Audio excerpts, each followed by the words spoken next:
उपस्थित सभी महानुभाव एवं आए हुए अतिथिगण सभी को मेरा नमस्कार। मैं यहाँ की भूतपूर्व स्टूडेंट रह चुकी हूँ। मेरा नाम अंजलि राठौर है और मैं ग्राम सिंदरी से आई हूँ और मेरे साथ मेरी सहेली है, इनका नाम निशु गुप्ता है। हम दोनों एक ही गांव से आए हैं और अभी हाल ही में हमने यहाँ से ब्यूटी प्रैक्टिशनर का कोर्स किया हुआ है और हमारे साथ हमारी सारी दीदियाँ भी आई हैं जो यहाँ से प्रशिक्षण लिए हैं। हमारा प्रशिक्षण बहुत अच्छा था, हमारा बैच 282 नंबर था, तो हमें बहुत अच्छा लगा इस संस्था से प्रशिक्षण लेके। और हम यहाँ आए हुए अब अतिथिगण के लिए थोड़ा सा एक छोटा सा स्वागत गीत प्रस्तुत करने जा रहे हैं।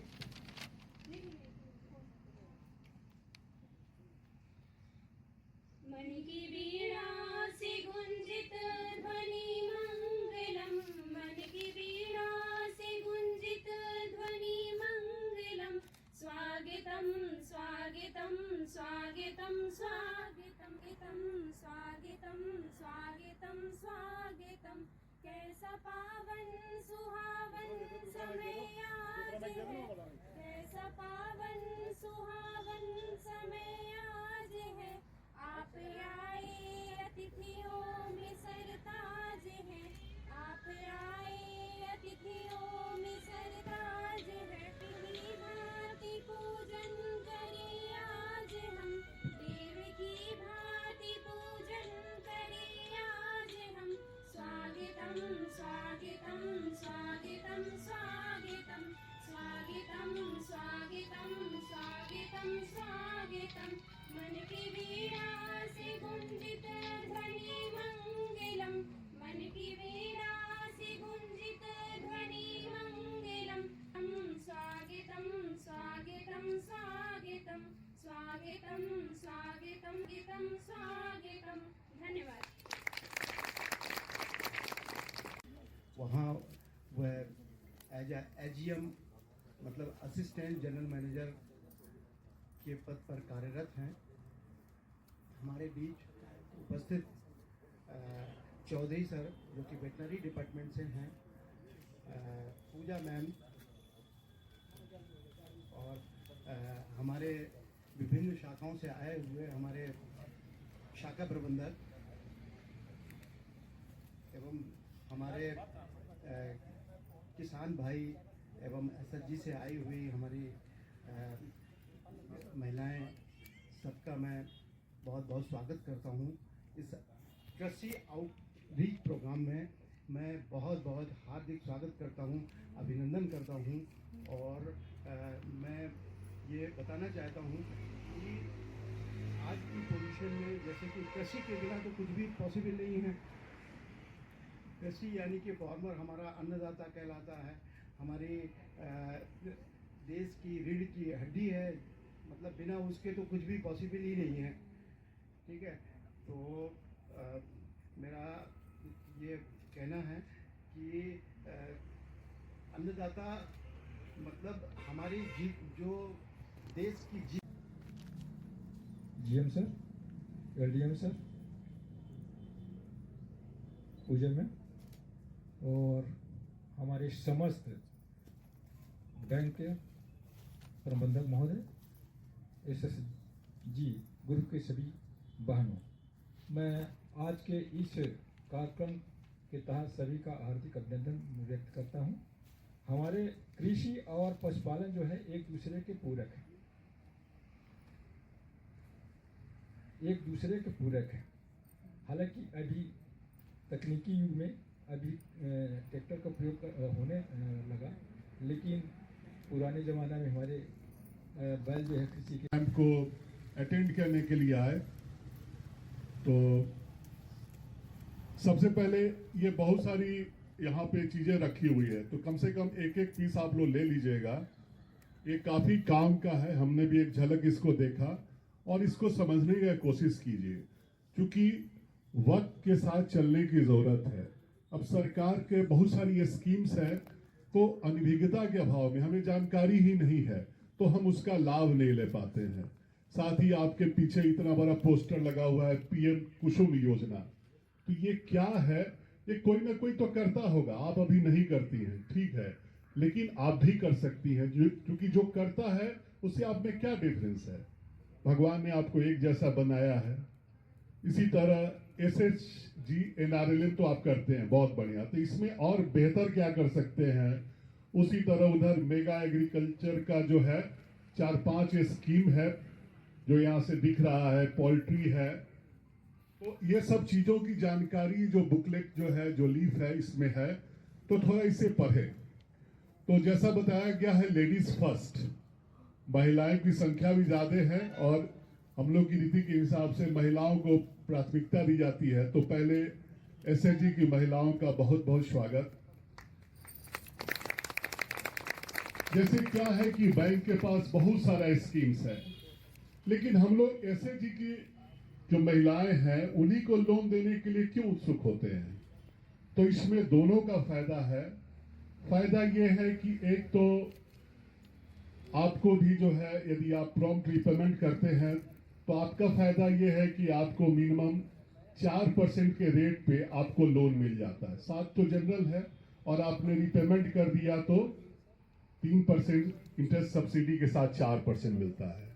और आपको ये जान के आश्चर्य होगा कि हम लोग बैंक में काम करते हैं, ठीक है, हर दिन जो है 8 घंटा करना है, लेकिन 10 घंटा से कम कोई नहीं करता है। लेकिन हम लोग जब बैंक से लोन लेते हैं तो हम लोग को 4% पे नहीं मिलता है, साथ ही 8% पे मिलता है। तो आप वो खुश नसीब लोगों में हैं जो अपने स्टाफ से भी कम रेट पे, जिनको इंटरेस्ट पे जो है लोन दिया जाता है। अब क्या है कि SHG की शुरुआत आप जानते हैं सेल्फ हेल्प ग्रुप का, मतलब देश की आधी जनता महिलाओं की है। तो एक समय था कि आप लोग ने अपने आप को 1 पीढ़ी या 2 पीढ़ी पहले क्या किया था, अपने घर के अंदर ही अपने कदमों को रखा था। मतलब वो जो है वही आपका लिमिटेशन था, खाना बनाना, बच्चे पालना, पारिवारिक जिम्मेदारी। लेकिन क्या होता था, एक पुरुष ही कमाता था, तो वो जो है ना आर्थिक स्थिति नहीं आ पाती थी। तो किसी का सोच हुआ और आज आप लोग हैं। हम जानते हैं कि आपसे पहले वाली पीढ़ी, मतलब आपकी सास होगी या उनके पहले वाली, वो यहाँ नहीं आई होगी, इस एक्टिविटीज में नहीं होगी। तो आप लोग से है कि इस जो मिशन है इसको जो है आगे बढ़ाएं। और बहुत सारी महिलाएं अभी भी जो है ना इसकी जानकारी नहीं होगी, क्योंकि किसी ने आपको सही तरीके से संपन्न कराने के लिए। सर, मैं आपको अपना इंट्रोडक्शन देना चाहूँगा। मेरा नाम राघवेंद्र सिंह कंवर है और मैं एग्रीकल्चर डिपार्टमेंट से हूँ, और जो कि आज की योजनाएं और अभी प्रेजेंट में जो योजनाएं चल रही हैं और आप किस तरह से एग्रीकल्चर में अधिक उन्नति के लिए योजनाओं का लाभ ले सकते हैं। Approximately 1.5 years of experience in Anuppur district. तो यहाँ पे किसानों को एक बहुत बड़ी प्रॉब्लम है, वो है कि लोग यहाँ पे अपने मवेशियों को घेरा नहीं बनाते हैं, आई मीन केयर नहीं करते हैं। वो लोग मोस्टली यहाँ पे रोड एक्सीडेंट्स के बहुत ज़्यादा शिकार होते हैं, जो कि सबसे ज़्यादा हमें शिकायतें सुनने को मिलती हैं ऑन फील्ड, आई थिंक। सो मैं आपसे अनुरोध करूँगा कि वो आपकी मवेशी हैं और आगे चल के जो एग्रीकल्चर को सही से सक्सेस बना रही हैं, उनका सबसे बड़ा योगदान है।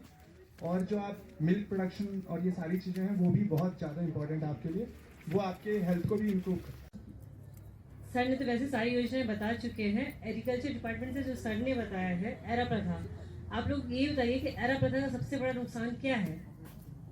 सबने मवेशी पाल रखी है, मवेशी पाल रखी है आप लोगों ने। अब एरा प्रथा का सबसे बड़ा नुकसान मैं आप लोगों को बता रही हूँ। एरा प्रथा में आप लोग जब जानवर छोड़ देते हैं, हमें ये समझ में नहीं आता कि वो हीट पीरियड में कब आई, है ना। हीट पीरियड में नहीं पता चल पाता है और हम सही समय पर उसका कृत्रिम गर्भाधान नहीं करवा पाते हैं। कृत्रिम गर्भाधान क्यों करवा रहे हैं हम? उससे दूध उत्पादन कैसे बढ़ रहा है? क्योंकि हम सही टाइम पे कृत्रिम गर्भाधान कराएंगे, नस्ल सुधार होगा, तो एक नया नस्ल बने, जो बच्चियाँ पैदा होगी वो नए नस्ल की होगी। अगर हम गिर का करवा रहे हैं तो गिर की बच्चियाँ पैदा होगी, तो उसका दूध उत्पादन तो देसी नस्ल से ज़्यादा ही होगा ना। तो एरा प्रथा में आप सही समय पे आप हीट डिटेक्शन कैसे करेंगे? गर्मी में आ गई है आपकी जानवर, वो कैसे पता चलेगा? तो ये एरा प्रथा आपको थोड़ा बंद करना पड़ेगा। आपको सही समय पे जानना है कि गर्मी में जानवर हमारा आ चुका है, इसलिए एरा प्रथा बंद करना पड़ेगा। ये पहला चीज़ हो गया। अब मैं जो दूसरी चीज़ बताना चाह रही हूँ, क्योंकि ये स्वरोजगार के एक जीवन ज्योति है और एक सुरक्षा बीमा है। तो इसको जो लोग नहीं कराए हैं वो कराएं, और जो नहीं आपके आसपास कराए हैं उनको भी कीजिए। और लाख कहिए, अभी भी क्या है ना कि बेटी जो है सेकंड ग्रेड ट्रीटमेंट होता है उसका। मतलब घर में क्या हुआ, बेटा पैदा लिया तो बहुत खुश होता है आदमी, बेटी में थोड़ा अफसोस से लेता है नॉर्मली। तो क्या है कि उसके लिए क्या है, कौन खड़ा है? सरकार खड़ी है। सुकन्या समृद्धि योजना है आपके बच्ची के लिए, क्योंकि बच्ची बड़ी होगी तो या तो आप शादी करेंगे या पढ़ाई करेंगे, उसका मैच्योरिटी होता है 18 साल 21 साल जो भी है, तो उसके बाद एक मुफ्त पैसा आपको दे देगा। तो इधर उसके शादी के समय कुछ वो पढ़ाई करती है तो उस पैसे से वो पढ़ाई कर सकती है। और मेरे सभी साथियों को मेरा सादर नमस्कार। मैं पूजा वाधवानी, मेरा नाम पूजा वाधवानी है और मुझे यहाँ कहने का मौका दिया गया, इसके लिए मैं गर्व महसूस करती हूँ। मैं ये बताना चाहती हूँ कि जो RCT संस्था है उसमें मैं पिछले कुछ महीने पहले मैं प्रशिक्षण प्राप्त कर चुकी हूँ और मेरा प्रशिक्षण जो है वो सफलतापूर्वक पूरा हो चुका है। और मैं गर्व के साथ कह सकती हूँ कि जब RCT सेंटर से हम निकलते हैं ना तो हम अपने आप में आत्मनिर्भर हो जाते हैं। वह हम कुछ सीख रहे, क्योंकि आप यहाँ प्रैक्टिकल सिखाया जाता है। अगर आप स्कूलों में और कॉलेजों में जो शिक्षा प्राप्त करते हैं ना, हो सकता है आपको उसके बाद नौकरी ना मिले, हो सकता है आप बेरोजगार रहे, लेकिन RCT संस्था जो है, अगर आप यहाँ से निकलते हैं ना तो कम से कम आप अपने पैरों में खड़े हो जाते हैं, आप आत्मनिर्भर बन जाते हैं और आत्मसम्मान से आप जी सकते हैं, क्योंकि कुछ न कुछ कार्य आप करते हैं। क्योंकि हमारा भारत आत्मनिर्भर भारत बनने जा रहा है और इस सपने को पूरा करने में RCT सेंटर की नींव बहुत बड़ी है, बहुत बड़ा महत्वपूर्ण योगदान दे रहा है। RCT सेंटर जो है वो ग्रामीण युवाओं और महिलाओं के लिए एक महत्वपूर्ण अवसर है और ग्रामीण युवाओं और महिलाओं को अपने पैरों पे खड़ा होकर आत्मसम्मान से जीने और इसके साथ ही सिर्फ कौशल नहीं देता RCT सेंटर। RCT सेंटर आपको देता है कि आप अपने पैरों पर खड़े होकर अपने जीवन को आगे बढ़ाएं और साथ ही आप आसपास के जो लोग हैं, गांव के जो लोग नहीं समझ पा रहे हैं, नहीं पढ़ पा रहे हैं, आप उनका भी सहयोग करते हैं। और RCT सेंटर का जो माहौल है वो इतना अच्छा है, आप यहाँ सब कुछ निःशुल्क होता है। आप यहाँ आते हैं, जो यहाँ के टीचर हैं, यहाँ के कर्मचारी, यहाँ का पूरा माहौल इतना अच्छा है कि आपको बिल्कुल घर जैसा माहौल देते हैं, साथ ही आपको सीखने में बहुत हेल्प मिलती है। और आज सर यहाँ उपस्थित हुए और सर मैम ने जो पशुपालन के लिए और कृषि के लिए बताया, तो मेरे मन में एक सवाल आया सर। मैं ये कहना चाहती हूँ कि आप पशुपालन के लिए तो आप बता रहे हैं, ठीक है, लेकिन जो लावारिस पशु जो रास्ते में घूमते हैं, अब मैंने पशु नहीं पाला है सर, लेकिन वो लावारिस पशुओं का क्या होना चाहिए, उनके लिए कोई कानून है कि नहीं, मैं ये जानना चाहती हूँ सर। उनकी वजह से इतने एक्सीडेंट होते हैं, वो लावारिस पशु, और मैं कानून चाहती हूँ। इसमें जो है मध्य प्रदेश शासन जो है हर एक जिले में गौशाला का व्यवस्था की है, जिससे कि स्व सहायता समूह संचालन कर रही है। ये नगर पालिका हमारे यहाँ जो है अनूपपुर जिले में 13 गौशाला संचालित हैं, जिसमें कि मतलब जो है हमारे स्व सहायता समूह दीदी लोग चला रहे थे। एक पशु की मतलब 40 रुपये पर डे उनके खाना दाने के लिए आता है।